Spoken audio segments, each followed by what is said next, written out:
Hello বন্ধুরা, আজকে আমরা জানবো প্রাক্তন এই মুভি সম্পর্কে। যদিও আমরা এই প্রাক্তন মুভিটির যে অনেক কিছু মুভিটি দেখে ফেলেছি এবং এই মুভির যে এক্সপ্লেন এই মুভির কাহিনীটি আমরা জানি, তারপরেও আমি আপনাদেরকে যে অজানা তথ্যগুলি জানাবো। যেমন এই মুভিটি 2016 সালের ভারতীয় বাংলা চলচ্চিত্র, যা নন্দিতা রায় এবং শিবপ্রসাদ মুখার্জির দ্বারা পরিচালিত। আর এই মুভিটি সিনেমাটোগ্রাফি করেছেন গোপী ভগৎ শুভঙ্কর ভর।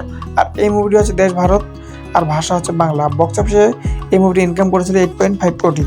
খুবই একটি জনপ্রিয়তা পেয়েছিল, যা আপনারা বুঝতে পারছেন। এই মুভির বাজেটটি বক্স অফিসটি শুনে আর কি, বক্স অফিসে এটা ইনকাম করেছে 8.5 কোটি, যদিও বাজেটটি এখানে দেওয়া হয়নি।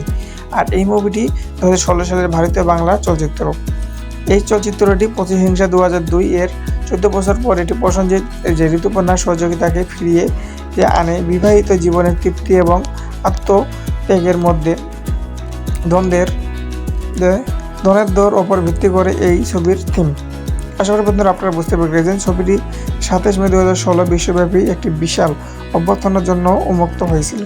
এটি রামোজি ফিল্ম সিটিতে ইনস্টিটিউট ফিল্মস, কার্নিভালে কাবালি, সুলতান সাইরাত এবং অ্যাকশন হিরো বিজু এর মতো চলচ্চিত্রের পাশাপাশি বছরের সর্বোচ্চ উপার্জনকারী চলচ্চিত্র বেঙ্গল হওয়ার জন্য আন্তর্জাতিক চলচ্চিত্র যে ব্যবসায় পুরস্কার 2016 জিতেছে। ছবিটির সঙ্গীতায়োজন করেছেন অমর মুজিব এবং জালেবি শিরোনামে প্রাক্তন বলিউডে রিমেক হয়েছিল। আশা করি বন্ধুরা আপনারা বুঝতে পেরে গেছেন। এমন সঠিক তথ্য ইনফরমেশন পাওয়ার জন্য চ্যানেলটি সাবস্ক্রাইব করে নোটিফিকেশন অন করে রাখবেন। ধন্যবাদ।